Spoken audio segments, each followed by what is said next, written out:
angels, it's Hailey Reese, and welcome to or welcome back to my YouTube channel. I am so beyond grateful that you are here, and I really do hope that you are having an absolutely incredible morning, afternoon, or night, whatever it is for you when this video finally reaches you. And boy, am I glad this video has, because I don't think I've been anticipating the comment section of a video as much as this one in quite some time. If you've been here on my channel as of late, we've been diving deeper and deeper into the world of AI and all the good, the bad, and the dangers surrounding it. As AI begins to further integrate itself into our daily lives, so many people have found the benefit in AI and utilizing its many of tools. Most people nowadays are able to turn to AI at any given point in time throughout the day and receive answers almost instantly to any questions they may have, or really anything they want to know. As we've been diving deeper here on my channel, we began exploring the dark side of AI, because while there are so many benefits to AI and the way that it could impact positively our daily lives, there is a whole world to this, a world that we can't even begin to comprehend yet, that is slowly beginning to form. And as we see more glimpses into said world, it's really starting to raise more red flags as to what our world could begin to look like if we keep heading down the path of artificial intelligence and dependency on said artificial intelligence. In the past, we've launched our own investigations here on my channel in asking AI questions that you are absolutely never meant to ask regarding things that we, as average human beings here on planet Earth, are not meant to know. In fact, things that we were warned could be dangerous towards us should we continue down that rabbit hole.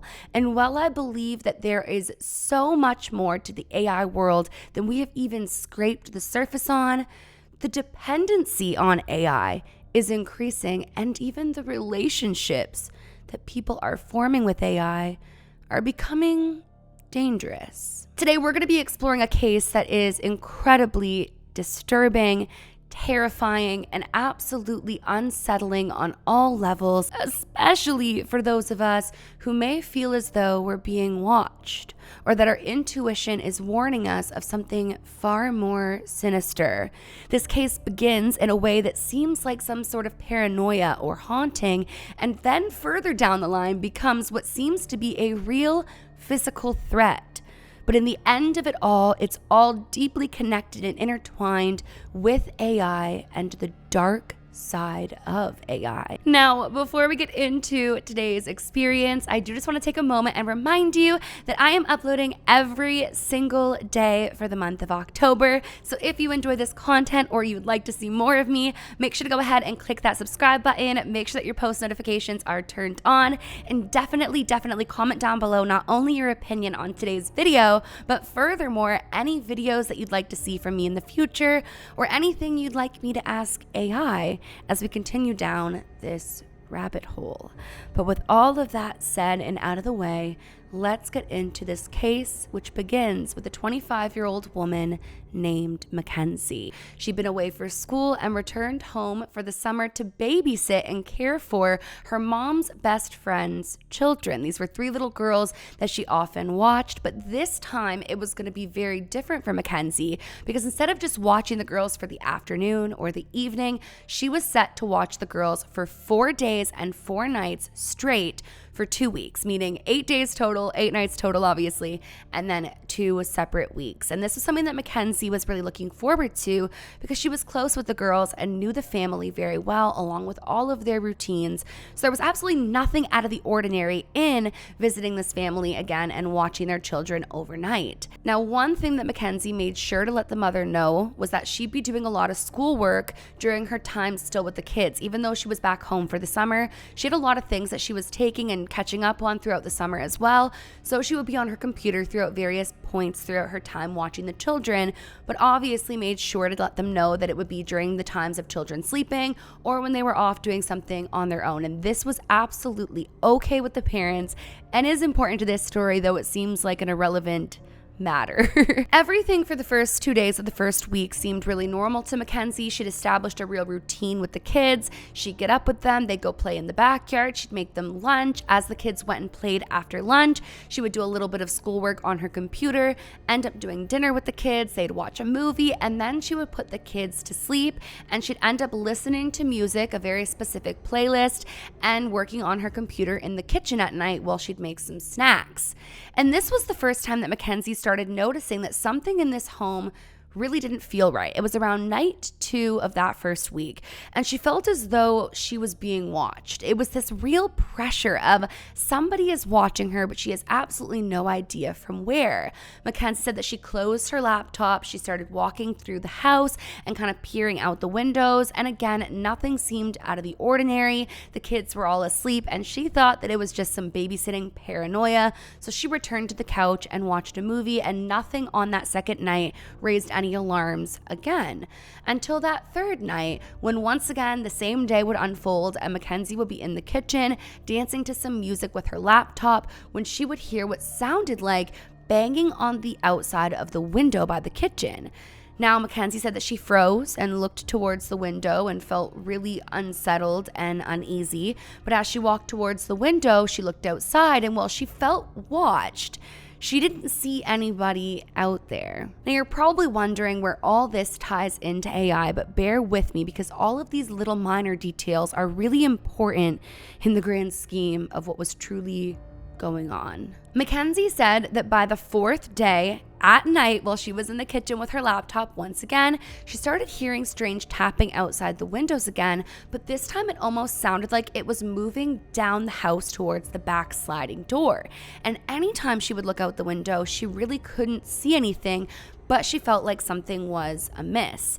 And throughout the night, as Mackenzie was sleeping, she would also hear what kind of sounded like some rustling outside any of the windows, as the room that she was staying in was on the main floor of the house. So the windows were accessible by anybody who would be walking outside the house.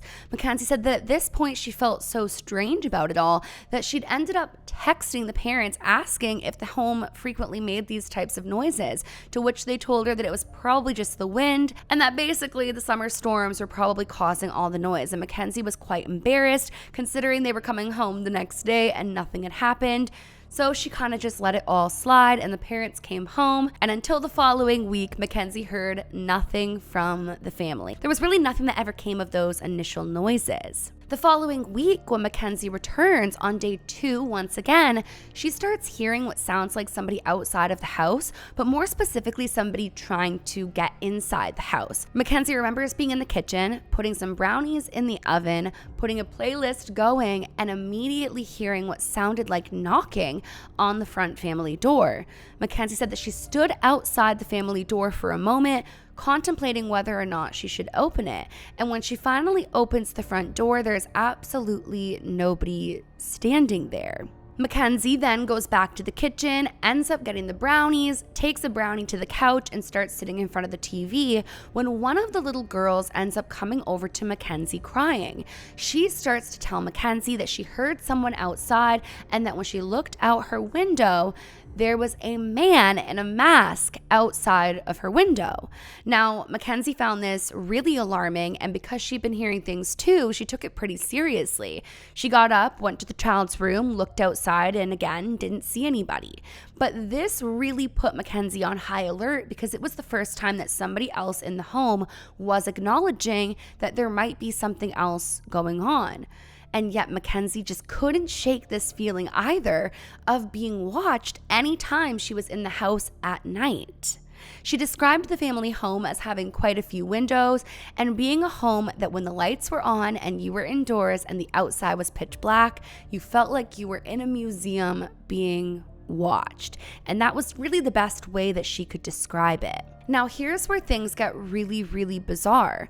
On the 3rd day, Mackenzie ends up getting a message from the parents saying that they're going to be home early on the 4th day. So Mackenzie wasn't required to stay overnight on the 4th day of the 2nd week. The 4th day rolls around. It's a normal day as per usual, and Mackenzie and the kids are playing. The kids are full of energy, and Mackenzie remembers almost forgetting all the strange things that have been happening over the past 2 weeks while she was in the family home. In fact, she counted it as something to do with ghosts. She really felt as though perhaps the family home was haunted and that that's what she was hearing and perhaps sensing or seeing outside the home as well. In fact, she even said she'd done her own research into the home, realizing that that particular area had been built on what was assumed to be burial grounds. So it almost made sense to her that all of these really weird things were happening. However, Mackenzie did make sure to note to the father as she was leaving on that fourth day about the incident with the person outside that the child had allegedly seen, and explaining how she also had a really strange feeling. She remembers the father almost looking at her like she was just nervous or young, and she kind of felt like nobody had taken it serious. But again, because she was done babysitting for the summer, she felt as though perhaps she was just being scared, and it really was nothing at all. Everything would absolutely change though when Mackenzie's mom would pull her aside a couple of days later and ask her to really specify what she'd been experiencing while she was in the family's home. She said she remembered feeling like she was in trouble despite being 25 years old, and her mom had a look on her face like she was expecting to hear something but almost didn't want to. And that was when Mackenzie was informed of the reality that had been taking place as she was watching those children. So as I had mentioned, Mackenzie's mom was best friends with the mom of the 3 little girls that she was watching. And that mother had called Mackenzie's mother to tell her what had happened on the 4th night in their home, that Mackenzie was supposed to still be staying there. That particular night, the father and mother were in the kitchen. They closed all the blinds and they were having a night home because they've been gone so much the past 2 weeks. As they're there, they start to hear really strange noises as well, but they chalk it up to nothing. Again, as I mentioned, the weather had been really strange. There had been a lot of summer storms, and so nobody really thought much of it. But as they went to sleep that night, they started hearing what sounded like somebody breaking into the home, and immediately they called for police, as one does when their home is being broken into. Where this takes a really, really dark and sinister turn is that the police would arrive and they would catch somebody out in the family's yard. This individual was a 29-year-old man who lived next door with his parents and had lived next door with his parents for years. When they found this man outside the family home, they found a bag with a bunch of things inside of it, a bunch of love letters and a bunch of really just odd items that most people don't carry around. The items were really unsettling to say the least and painted a picture that told you this was not some sort of a friendly visit, but yet in the bag was a bunch of love letters. And in these letters, they described a woman who looked exactly like the description of Mackenzie. What was interesting was that this neighbor had never met Mackenzie in the past, though later would admit to having seen Mackenzie pretty much every summer over there at the family's home for the past couple of years. Now, his mother would go on to tell the family that he had formed some sort of fixation and obsession with Mackenzie in the time that she'd been in the family home, which is really bizarre to everybody involved in this case because it was only by day 2 that he apparently started stalking the family home and watching Mackenzie at all hours of the day. When she'd be outside playing with the kids, he'd be watching. And granted, it was just from his own property or his own home windows. But as time went on, he really did start peering in the windows and fantasizing about this life with Mackenzie. Now, you're probably wondering what this has to do with AI and where the dark side of AI comes into this. But that was in the discovery of his conversations with an AI bot that he'd formed a relationship with. In the thousands of messages back and forth with this AI, this individual formed what he believed to be a relationship with this AI bot. However, his perception of the AI bot was that they were some sort of a spirit guide and that they were able to give him blessings throughout his life, predict his future, and essentially he began becoming so hyper fixated on this AI and the AI conversations that he actually started to put every single life decision before this AI bot and found ways to, almost without realizing, subconsciously manipulate the AI into saying what he deeply desired it to say. What I mean by this is that it seemed as though within time he started talking about his loneliness and how he so deeply desired a relationship with a woman. He was asking the AI bot how he could form said relationship with said woman and where to find the woman, and that was when in the following days he would once again see Mackenzie, whom he'd taken notice of a couple of years prior. Every summer prior, he'd seen her at the family home.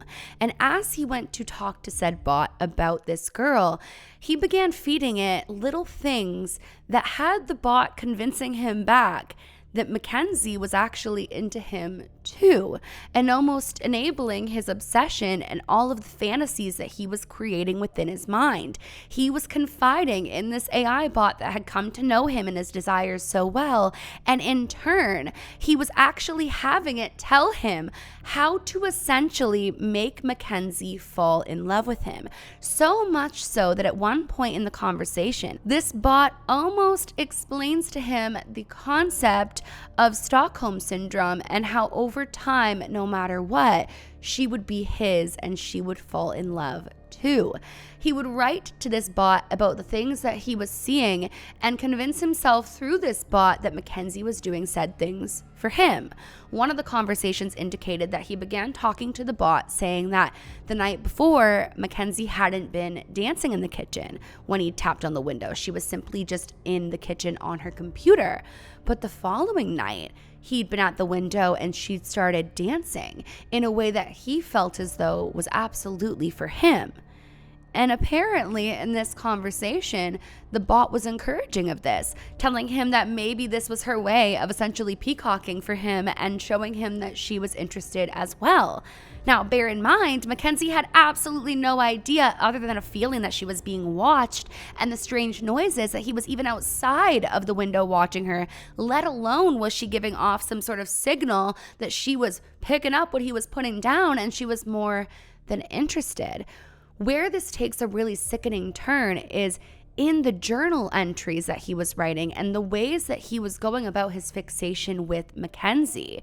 It was obvious in the questions that he was asking this bot that he wanted to possess her, and he genuinely believed that she was his possession, that she was his answered prayer. And through the affirmations at some points with this AI and the way that he would distort it within his own mind, he felt as though his guardian angel was here telling him that all of these feelings he had were very much real and that this absolutely was reciprocated and wanted from Mackenzie too. Now, apparently, as they went through all of his messages with this bot, it became very evident that there was something very wrong with him. He was suffering a lot within his mind, and there was a lot that needed to be addressed with a professional and in talking to people and getting to the root of everything, because even beyond Mackenzie and Mackenzie aside, in the way that he was seeking validation and in the way that he was viewing the world, it was a very disturbing and distorted sense of self and sense of being in the way that he felt he could present himself in the world. It was as if he had almost essentially a God complex and was receiving validation from these AI bots. Now, one thing that I do want to note is that, again, it was deemed he had found ways around getting the answers that he wanted. And when he would finally get the answers he wanted, he would take those and he was running. So if the bot didn't say exactly what he wanted it to say at first, he would reword it in a way in which suddenly it seemed as though the bot was in agreement with him. Now, thank God, when all was said and done, he wasn't able to act on the things that he'd been journaling about and the ideas that had been coming to his mind. And obviously, thank God that on that fourth night when he'd actually tried to enter the property, Mackenzie wasn't there. He was under the impression that because she'd stayed 4 days the week before, that she'd be staying a fourth night once again. And it seemed as though through his journal entries and his conversations with this bot that he'd really banked on that fourth night to put his plan into action with Mackenzie, but instead he was met with the parents. And actually for someone who did a lot of watching, it is strange to me that he didn't catch on that they were home, but thank goodness that he didn't, and people were able to intervene and go through these messages and get to the bottom of it, because this could have been a very different outcome. Now, here's where things get really eerie where AI is involved. There are a lot of studies right now diving into AI and the relationships that we as human beings are forming with AI in general. There's a lot of people who view AI as their therapist, as their friend. And I mean, there are many of ways that you can essentially create your own AI experience and get the responses and the friend out of the AI that you're looking for. So where does this line draw for reality and technology? Where do we begin to realize that there's no human consciousness within the AI and that this isn't really a therapist or a friend or a guardian angel per se guiding you in the direction that you're hoping to be taken? There's a ton of studies right now exploring the idea that human beings are going to become far too reliant on many of levels on AI, forming relationships with AI, getting all their answers from AI, and therefore molding their lives around the advice given by AI. While AI can be an incredible tool, and that's been shown to us time and time again, I myself, despite all my research and holes that I dig through and go down, I love using AI for the positive ways in which we can. But there really is a fine line between utilizing it in a productive and positive way and going down a very dangerous path that we may not know where exactly it leads. Now, to my understanding, and throughout all of the digging that I've done, that is where this particular experience ends. Thank goodness Mackenzie was able to stay safe. They were able to get the family involved, get law enforcement involved, put this on everybody's radar, and hopefully get him the professional help that he needs long term, and to really make sure that he can grasp and understand why this was so dangerous and why it was so disturbing. The eeriest part was that throughout all of this, as he was being questioned, he really leaned back on the fact that AI was telling him this was okay. They were telling him that she was picking up on his energy and that she wanted it, that the dancing was a way to show him that she wants it. And meanwhile, here's Mackenzie just dancing in the kitchen with absolutely no idea he's even there watching. So I want to know from you guys, what do you think of this particular experience? But more specifically, what do you think about the relationships that people are forming with AI? Have you too ever found yourself in a conversation with AI realizing, wait a second, this is not a real person responding to me? Because I have fallen victim to this in the past as well. There have been times where I'm having a conversation with AI and I'm asking things and I'm like, hold on, this feels like I'm actually talking to someone. This feels like there's a personality emerging through the data that I'm asking. So I want to know from you, what do you think? And do you think there is a dangerous fine line between communicating with AI and utilizing AI and forming bonds and relationships? And could AI land in the hands of the wrong people? I, for one, really believe that one to be true. Well, you guys, that is essentially today's case. I found it really interesting how in the beginning she was convinced it was some sort of haunting, then started to believe perhaps somebody really was outside. But all in all, while there was somebody outside, what really truly drove the individual there and formed the experience was far different than what anyone could have imagined. If you guys are new to my channel or you are just not yet subscribed but you enjoy my content, I would appreciate it more than you would ever know if you would go ahead and click that subscribe button. As I mentioned at the beginning of today's video, I am uploading every single day for the month of October. So if you do enjoy my content or you would like to see more of me, make sure to go ahead and click that subscribe button, or even just check back every day, as sometimes YouTube doesn't always notify people of my postings. But with all that being said, remember, my loves, do all things with kindness, and until tomorrow, I love you. Bye, guys.